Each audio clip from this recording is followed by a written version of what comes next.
All right, we need to talk about a silent industrial scale heist that is shaking the entire global AI race to its core. And get this isn't your typical story about hackers breaking through firewalls. No, this is something way more sophisticated happening right out in the open. Let's dive in. So, it all kicks off with this absolute bombshell from the AI company Anthropic. The accusation that three of China's top AI labs set up this massive, coordinated campaign to systematically mine the intelligence of their main model, Claude. And we're not talking about just casual use here. This was a targeted operation to steal its most valuable secrets. And the scale is just staggering. We're talking about more than 16 million separate interactions. Just try to picture that. It's like an army of bots asking millions of carefully designed questions day and night with one goal: to learn, copy, and basically replicate the very soul of a rival AI.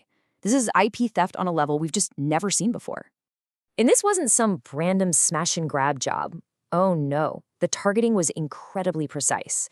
You had DeepSeek going after Claude's fundamental reasoning. Then there was Moonshot AI, focusing on its ability to use tools and to code. And then MiniMax, the biggest of them all with 13 million queries, was after the crown jewels, its most advanced agentic coding skills. We're talking about the ability for an AI to act like a full-on autonomous developer, taking a big goal and then writing, testing, and fixing code all by itself. So the huge question is, how on earth was this even possible without a traditional hack? Well, the answer lies in a powerful and totally legitimate scientific technique that got turned into a weapon. The secret weapon here is something called knowledge distillation. Now, this isn't some dark art cooked up for espionage. It's a pretty well-known method in machine learning. The basic idea is you have a smaller student model learn directly from a bigger, more powerful teacher model. But in this case, the student was an uninvited competitor who was secretly taking notes. And this teacher-student analogy is the perfect way to understand it.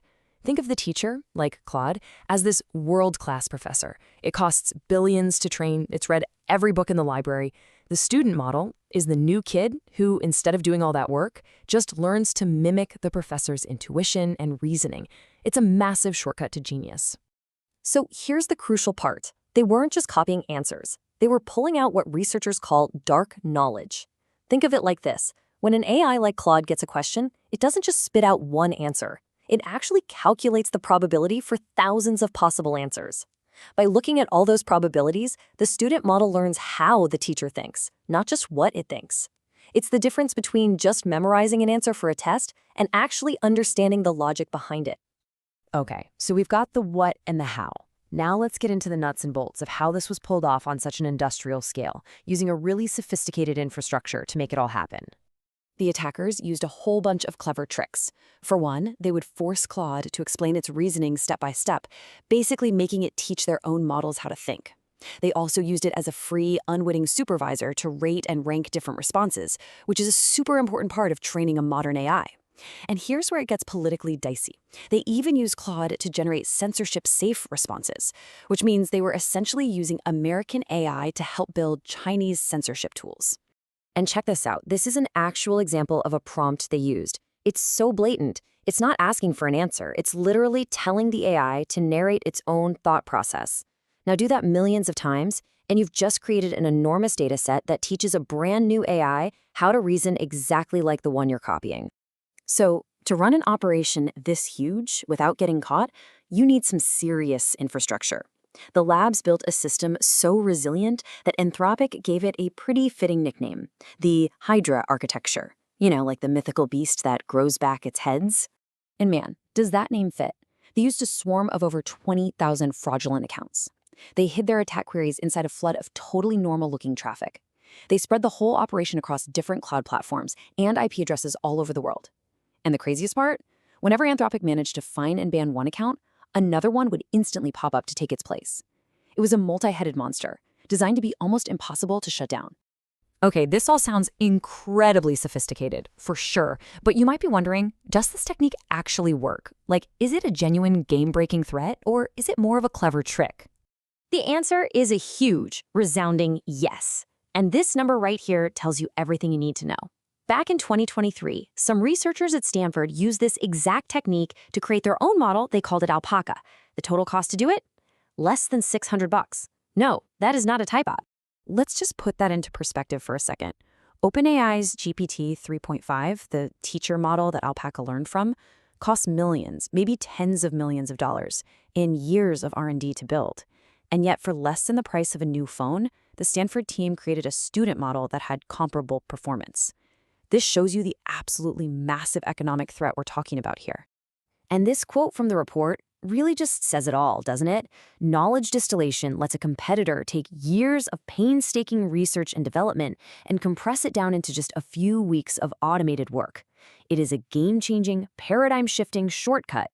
But look, this incident is so much more than just corporate espionage. We have to zoom out here, because this is a major flashpoint in the growing tech rivalry between the US and China, and it has huge implications for national security.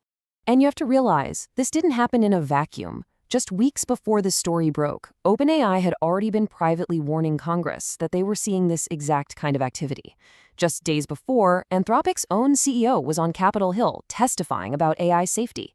And this was all going on while the US government was debating even stricter controls on selling advanced computer chips to China, the very chips you need to train these models the hard way. A storm was definitely brewing.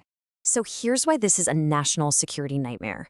When you copy a model using distillation, you don't copy over all the expensive, complicated safety features the original creators built in. Think of them like guardrails. These are the protections designed to stop the AI from being used for really dangerous stuff, like helping design bioweapons, launching automated cyber attacks, or creating mass disinformation campaigns. What you end up with is a powerful, untraceable, and totally unsafe AI. So, with the threat now out in the open, the race is officially on to build a defense against this new kind of digital warfare. What can actually be done to protect the future of AI? Well, Anthropic is already fighting back with a four-pronged strategy. They're using their own AI to sniff out attack patterns. They're beefing up their account security. They're trying to build defenses right into the model itself to make its outputs harder to copy. And, crucially, they're collaborating with other AI labs and governments to share what they're seeing. It's a real all-hands-on-deck moment. And it is so important to understand that this is not just an Anthropic problem, not by a long shot. Google has since come out and confirmed that its own Gemini models have been facing similar large-scale distillation attacks. This is an industry-wide vulnerability, and it affects every single major player out there. Anthropic ends its big report with a pretty stark warning. They say these attacks are only getting more intense and more sophisticated, and that the window we have to develop effective defenses is closing, and it's closing fast. Which leaves us all with a pretty profound and, frankly, urgent question. As AI becomes the most strategically important technology on the planet, how do we protect it? In a new reality where intelligence itself can be copied and pasted at industrial scale, how do we secure innovation, safety, and leadership? The answer to that is going to define not just the future of technology, but maybe the future of the world.